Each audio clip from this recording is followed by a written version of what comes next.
Oh,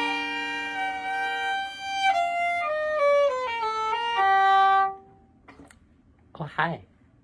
Hello. So, I am going to be teaching you how to play the Arco-ology, however you pronounce that. So what I'm going to ask you to do first is get your violin out, make sure it's nice and in tune, and we'll get started. So the first thing that you want to do after you're done tuning is you want to warm up with the scale. Yeah, it's fun. Scales! And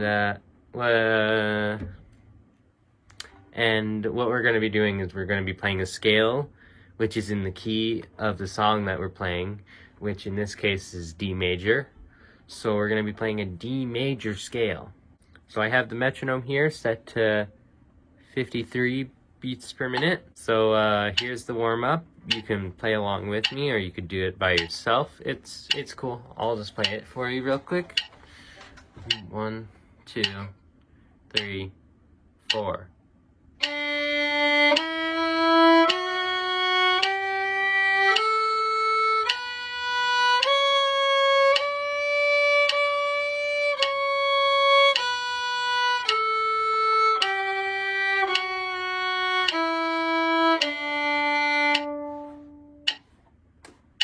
So, good job. You did a great job. And so now that we're all nice and warmed up, we're going to play the piece now. Well, I'm going to play the piece. You can play along with me. And we're going to be first playing it at concert tempo, and then we'll play it at practice tempo. And concert tempo is 120 beats per minute, and practice tempo is half of that, so 60 beats per minute. So anyway, here's the piece at chord sheet equals 120 beats.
Alright, that sounded great. I messed up at the end. I was supposed to do an up bow and not a down bow. Sorry about that. Don't copy my mistakes, learn from them. So, that was concert tempo, 120. That was very fast, and I'll play it for you at practice tempo, which is 60 beats, as I said before.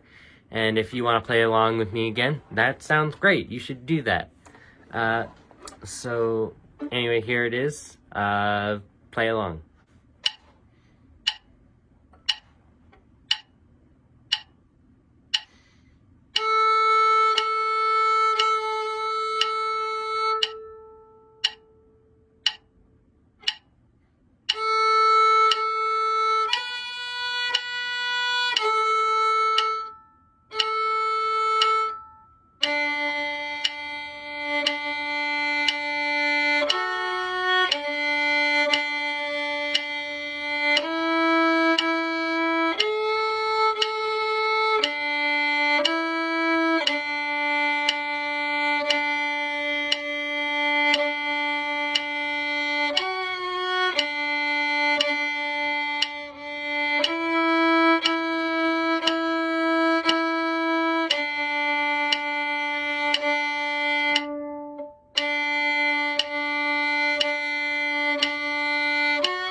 right, that was great.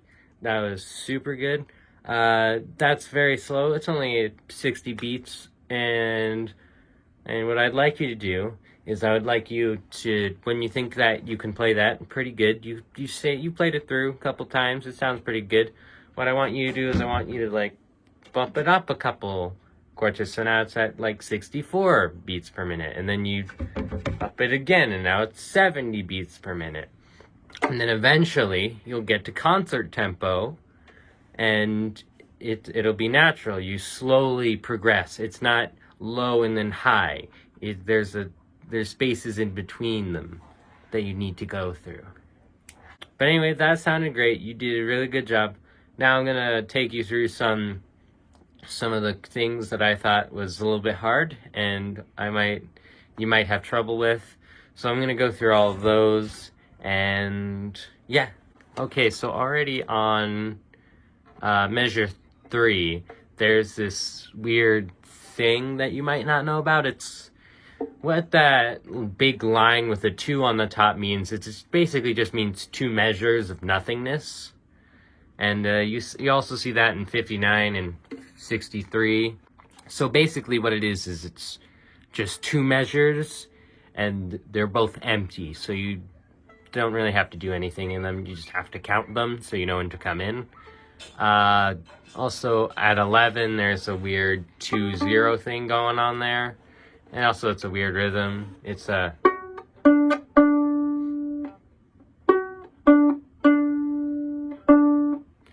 So make sure to count. It's a good idea to count throughout the piece, especially in parts where you need to count a lot. And also another thing to note is throughout measure 1 to 8, you're using open A to play that part. But at measure 14, you use your 4th finger. You use your 4th finger to play that, so you use your 4th, not an open. It just reduces string crossings. You don't need to worry about it too much. There's also a weird comma that's above, and in measure 24, there's like a comma looking thing. That just means lift your bow and put it back on, because it's a down bow and then another down bow. So that would look like you basically just you have to lift it up.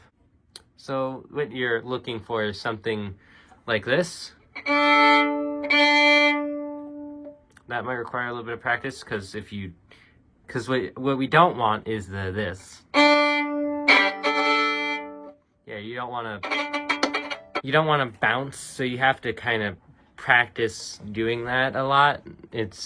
So you kind of have to practice that kind of motion to make sure you don't have any bouncing. For measure 37 to 39, there's a weird line thing. I don't know if you see it. It's below all the notes, and that just means get louder. So basically it would just sound something like this.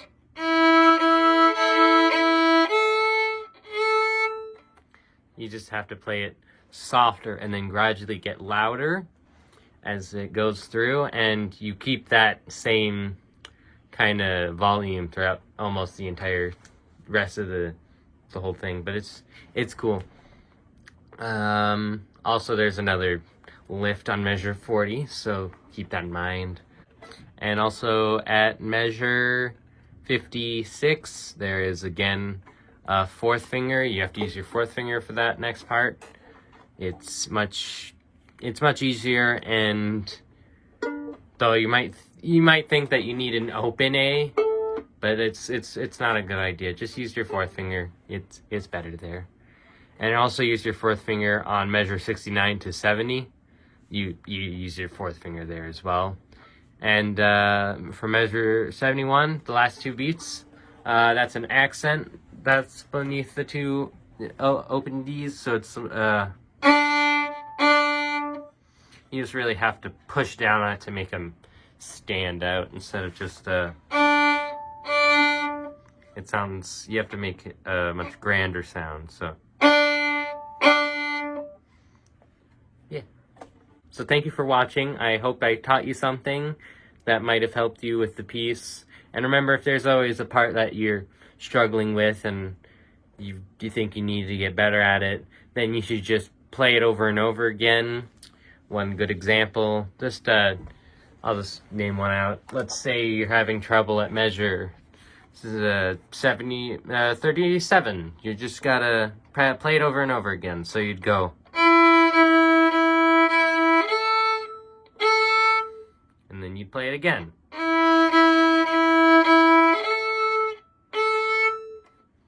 And that's it. And you could do that for any measure or any part in the song that you feel that you need to get better at. So that's it. Thank you. Have a nice day. You go practice now. All right. Bye.